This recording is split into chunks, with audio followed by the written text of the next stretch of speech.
各位老友記同屋企人，今日同大家拆解一個最關心嘅護老同理財話題。好多朋友一聽到銀色債券呢4個字，第一時間就問，到底抵唔抵買啊？如果我一手買落去，每千幾蚊，每幾手，甚至每10手，每年可以賺到幾多息？仲有最重要嘅一點，老人家申請緊政府嘅長者生活津貼，買咗銀色債券之後，呢筆錢到底使唔使計入資產申報？會唔會影響到每個月拿嗰幾千蚊津貼？另外，政府今次發咁大額嘅巨債，背後又係用嚟做咩嘅呢？今日我就用最貼地、最清楚嘅方式，一步步幫大家說明呢筆數，等大家唔使估下，睇完你就一清二楚。要了解銀色債券，首先要明白佢嘅背景同歷史由來。銀色債券係香港特區政府喺2016年首次推出嘅零售債券，專門為年滿60歲或以上嘅香港永久性居民而設。政府推出呢個產品嘅初衷係希望喺低息環境或者經濟波動嘅時期，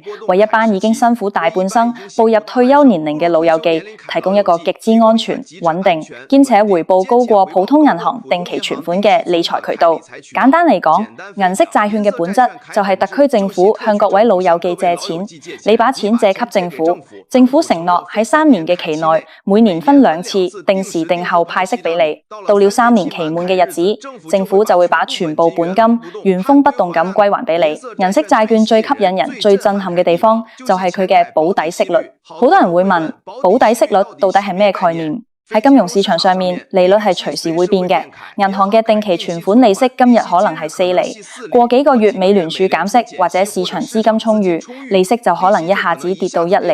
2厘，甚至更低。但係銀色債券嘅條款入面寫得好清楚，佢嘅派息係採用浮息同定息比較，以高者為準。浮息係跟住香港最近6個月嘅綜合消費物價指數去算，如果通脹好高，利息就會跟住升；但如果通脹好低，甚至出現通縮，定息就會發揮作用。不論出面嘅銀行定期存款利率點樣跌，甚至跌到接近0，銀色債券嘅回報都不會低於政府公布嘅保底利率。例如近年發行嘅銀色債券，保底息率就高達4厘，甚至4厘75。對於老友記嚟講，最驚嘅投資風險無非就係蝕本或者波動。買股票會遇到股市大跌，買基金要交昂貴嘅管理費同手續費，買外匯又怕匯率波動。而銀色債券係由香港特區政府直接發行，以政府嘅財政能力作擔保，信用評級極高，幾乎可以話係零風險嘅保本投資。正正因為咁，每次一到開售嘅日子，全港嘅銀行、分行同證券行都會擠滿前來排隊認購嘅老友記，簡直係1年1度嘅理財盛事。大家最關心、最想了解嘅，肯定係到底自己買了銀色債券之後，實際上有幾多息啦？買1手、5手同買10手，回報又有咩分別？首先，大家要明白銀色債券嘅基本認購單位，銀色債券每1手嘅面值係1萬港元，而且門檻非常親民，最少買1手就可以入場。等我哋以最常見嘅10手嚟做例子，詳細算一算俾大家睇。如果你成功認購到10手，即係你投入了10萬港元。每年利息回報10萬港元乘以4%等於4000港元。2、每半年派息金額，因為銀色債券係每半年派息1次，所以你每6個月就會喺銀行戶口收到4000港元除以2等於2000港元。3年期滿總利息，喺3年嘅債券期內，你總共可以收到6次派息，合共為4000港元乘以3等於12000港元嘅純利息收入。到期之後，政府仲會把10萬港元本金完整退返俾你。如果你買嘅係5手，每年利息就係5萬港元乘以4%等於2000港元，每半年收到1000港元。3年合共利息6000港元。如果你好幸運抽到20手，每年利息就係20萬港元乘以4%等於8000港元，每半年收到4000港元。3年合共利息24000港元。如果政府發行嘅銀券保底息率更高，達到4厘75。如果你同樣持有10手，每年利息回報10萬港元乘以4.75%等於4750港元。2、每半年派息金額4750港元除以2等於2375港元。3年期滿總利息4750港元乘以3等於14250港元。大家可以對比一下，如果把10萬港元擺喺普通銀行做活期存款，可能一年只有幾百蚊利息，甚至幾十蚊。即使做1年期定期存款，利率亦會隨時向下調整，而且定存到期之後又要重新新高息銀行去搬錢，非常麻煩。相反，銀色債券只要一買落去，就可以鎖定未來3年嘅高利息。呢筆每半年定時入賬嘅利息，對於老友記嚟講，就等於係政府每半年發一次利是，或者當作係額外嘅日常生活補貼、飲茶錢、去旅行嘅零用錢，極之實用兼且省心。呢個章節係最多老友記同照顧者子女最焦慮、最關心嘅問題。好多長者本身有領取政府嘅長者生活津貼，每個月有幾千蚊嘅津貼幫補家計。佢哋好想買銀色債券賺高息，但又好驚自己一買咗就會超出了社會福利署嘅資產上限，搞到被取消長津資格，甚至被追檢以往發放嘅津貼。咁樣豈唔係偷雞唔成蝕把米？等我用最嚴謹、最貼合現行政策嘅角度，為大家拆解買銀券同長津之間嘅關鍵關係。首先，大家必須要有一個清晰嘅概念，銀色債券嘅本金係必須要計入長者生活津貼嘅資產申報總額之內嘅。社會福利署喺審查申請人或者受惠人嘅資產時，會將你名下所有嘅流動資產一併計算。呢啲資產包括銀行戶口嘅儲蓄存款、活期存款同定期存款、手頭上持有嘅現金、股票、基金、單位、信託基金、黃金、金幣等貴金屬，以及你所持有嘅政府債券。如果你用了10萬港元去購買銀色債券，喺社署嘅眼裏10萬港元只係由你銀行戶口嘅港元現金變成了政府債券，佢嘅總價值依然係10萬港元，依然係屬於你名下嘅個人資產。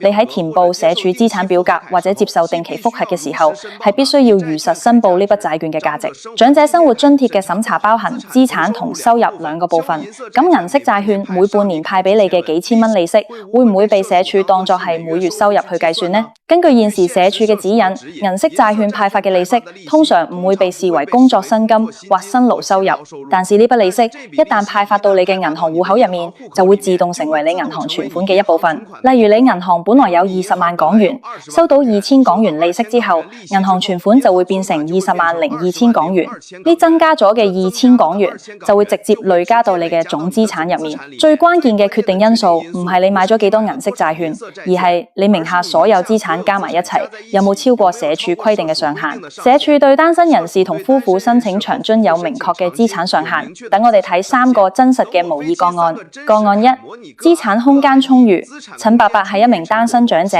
現時銀行戶口裏面有15萬港元存款，無其他股票同資產，每個月領取緊長津。陳伯伯拿了10萬港元去買銀色債券，買債券前總資產15萬港元，買債券後總資產5萬港元現金加10萬港元銀券等於15萬港元。結果陳伯伯嘅總資產15萬港元，遠低於單身人士近40萬港元嘅資產上限，所以陳伯伯買銀色債券完全唔會影響佢領取長津嘅資格，可以安心拿息。個案2，資產接近邊緣。張婆婆同樣係單身，佢好精打細算，銀行戶口裏面已有37萬港元存款，距離單身資產上限40萬港元非常接近。張婆婆買了一手銀色債券，買債券後總資產36萬港元現金加1萬港元銀券，等於37萬港元。潛在風險，雖然買入當下無超標，但張婆婆每年會收到銀券利息，再加上如果佢平時長津用唔晒，銀行存款慢慢累積，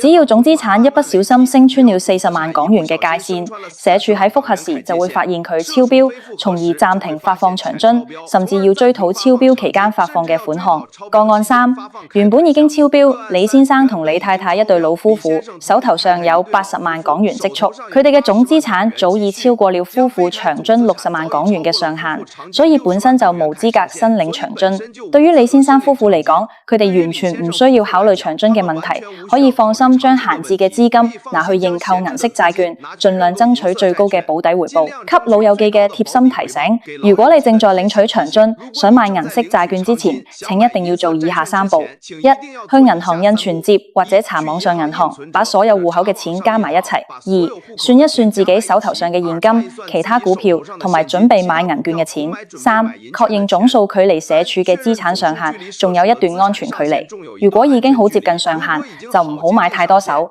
以免因為少少利息而影響了每個月幾千蚊嘅長津，那就真係得不償失啦。好多有遠見、關心香港社會發展嘅老友記同市民都會問：政府呢幾年發行咗咁多百億甚至上千億嘅債券，向廣大市民同機構借咗咁多錢，今次發巨債籌集返嚟嘅資金背後到底係用嚟做咩嘅呢？香港財政會唔會因為咁樣而出現問題？呢個問題非常深入而且重要。要理解政府發債嘅原因，我哋可以從以下4個核心維度去剖析。香港要保持國際競爭力，城市嘅基礎設施必須不斷更新同升級。未來10幾20年，香港有幾個極之龐大嘅發展藍圖：北部都會區，將新界北部打造成為香港未來嘅創新科技重鎮，以及提供大量房屋同就業機會嘅新核心區。呢度涉及土地平整、道路網絡建設、高鐵同重鐵線路延展、科技園區興建等，需要1000億級別嘅前期資金投入。交椅洲人工島，拓展土地儲備，興建全新核心商業區及主要交通幹道。醫療及交通網絡擴建，包括第2個醫院發展計劃、多條新鐵路線等民生基建。呢啲大型工程嘅特點係前期投資龐大，建設期長，但回報期亦非常長。如果全部靠政府每年嘅稅收同土地收入去實時支付，財政壓力會非常大。通過發行長遠嘅政府債券，可以喺唔動用過多外匯儲備同財政儲備嘅情況下，向市場籌集資金，做到借長錢見未來，讓未來幾十年享用呢啲基建嘅下一代一同分擔成本。呢個喺公營理財學上面稱為跨代公平。政府近年發行嘅債券之中，有很大一部分屬於綠色債券以及基礎建設債券。呢啲債券募集返嚟嘅資金係有嚴格嘅指定用途，不能隨便亂用。綠色債券嘅資金必須專款專用，注入綠色工程項目，例如興建先進嘅廢物轉能設施，減少堆填區壓力，擴建太陽能同風力發電設施，推動政府建築物進行節能重組，水資源改善工程及雨水排放系統升級，應對極端天氣。通過發行高質量嘅官方綠色債券，特區政府可以喺國際金融市場上面樹立標杆，吸引全球嘅綠色基金同機構投資者把資金帶到香港，鞏固香港作為亞洲首屈一指嘅綠色同永續金融樞紐地位。近年全球經濟環境複雜多變，受到外圍高利息、地緣政治張力同地產業調整等因素影響，香港政府嘅印花稅同土地收入有所減少，出現了財政赤字。喺經濟下行或者調整期，如果政府大幅加稅或者大幅削減民生開支，會對市民生活造成好大打擊，亦會進一步打擊消費意欲。發行債券可以作為一種有效的財政緩衝工具，幫政府喺短期內補充現金流，確保公共服務同各項民生福利能夠維持正常運作，做到逆週期調節。香港雖然係國際金融中心，但長期以來，本地嘅債券市場主要係大型機構、銀行同基金喺度玩，普通市民好難接觸到優質同低風險嘅債券產品。政府發行銀色債券同零售綠色債券，一方面可以為本地金融市場提供一個極之安全嘅基準收益率，帶動本地企業債券市場嘅發展；另一方面，亦係一種金融惠民嘅政策，將政府借貸所支付嘅利息直接派發給香港嘅老友記同市民，讓大家可以分享到政府發債同城市發展帶來嘅成果，好過把利息全數給予外資大機構。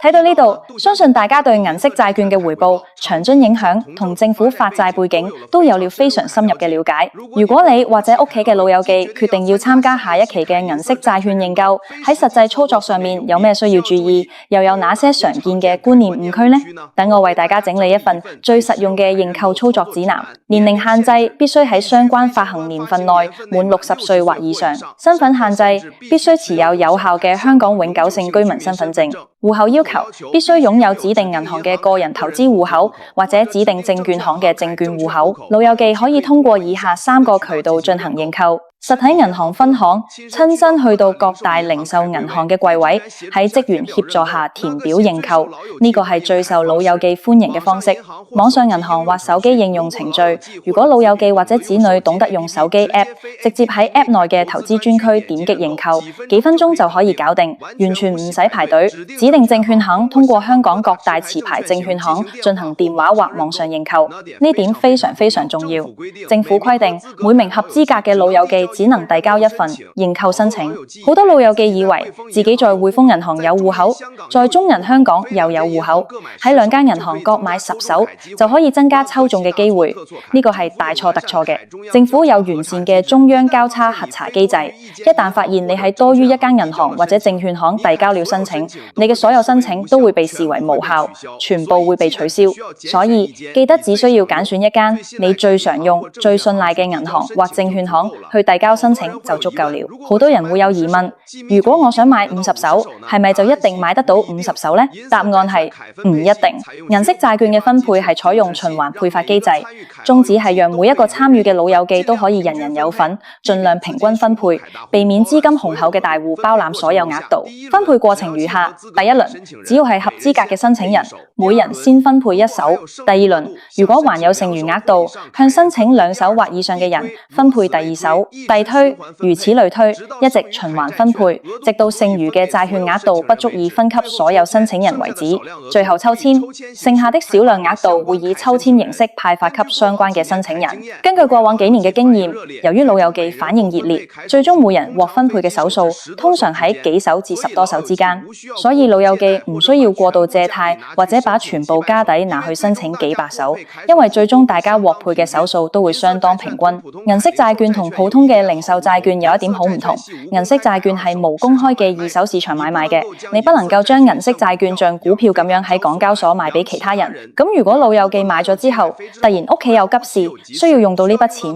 點算呢？大家完全唔使擔心，政府提供咗非常人性化嘅提前贖回機制。如果你喺3年期滿之前需要提早取回本金，你可以隨時向你當初認購嘅銀行或證券行提出提前贖回申請，政府會以原價本金退還俾你，並且會按照你實際持有債券嘅天數，把應得嘅利息精確計算返俾你。呢個機制意味住你買銀色債券係絕對不會因為市場波動而蝕本，資金流動性極高，隨時可以變現救急。最後，我想同各位老友記同子女們談談退休後嘅理財全局觀。銀色債券固然係一個極之優秀嘅產品，但退休理財講求嘅係多元化同風險控管，切忌把所有雞蛋擺喺同一個籃入面。對於60歲或以上嘅退休人士嚟講，一個穩健嘅理財組合應該包含以下4個支柱。老友記必須喺銀行戶口保留至少6個月至1年嘅日常生活開支，作為緊急預備金。呢筆錢必須係隨時可以提現嘅，用嚟應對突發嘅醫療支出、家居維修或者其他緊急事項。呢筆錢唔好全部拿去買長期產品，呢部分資金追求嘅係高於通脹、絕對保本、定期派息，把閒置嘅幾萬至10幾萬港元擺喺銀色債券，鎖定未來3年的高息，作為每個月或每半年的穩定生活補貼，係組合入面嘅定海神針。除了銀色債券，香港按揭證券公司推出嘅香港年金計劃，亦係另一個專為老友記而設嘅退休理財工具。年金嘅概念係投保一次，終身領取。老友記放入一筆過嘅資金後，就可以由60歲開始每個月領取固定的年金收入，直到百年歸老。呢個可以解決活得太長，錢不夠用嘅長壽風險。理財不單止係講賺錢，更重要嘅係鎖住財富。隨着年紀漸長，醫療開支係退休生活最大的不確定因素。善用合適嘅醫療保險或者保留足夠嘅醫療專項基金，可以確保自己喺身體出現狀況時，有尊嚴咁接受優質嘅醫療服務，而唔會對子女造成沉重嘅經濟負擔。講到尾，特區政府發行嘅銀色債券，無疑係現時香港金融市場上面專為老友記量身打造綜合條件最好嘅低風險高回報理財工具之一。佢既有政府信用背書，保證本金安全，又有高於市場平均水平嘅保底息率，每半年派息一次，兼且支持隨時原價提前贖回，靈活性同安全感都給足了大家。對於正在領取長者生活津貼嘅老友記，記住一定要先算清自己名下所有戶口嘅資產總額，只要確保加上債券本金後，總資產唔會超出了社署嘅上限，就可以放心去認購，安心享受政府帶給老友記嘅呢份理財福利。希望今日呢個超詳細、全方位嘅拆解，可以幫到各位老友記以及關心父母嘅子女們。大家如果覺得呢啲信息有用、貼地、幫到手，記得把呢個影片分享俾身邊嘅朋友同長輩。如果你對銀色債券或者長者津貼仲有任何疑問，歡迎喺下面留言區討論。祝各位老友記身體健康，理財有道。我哋下期再見。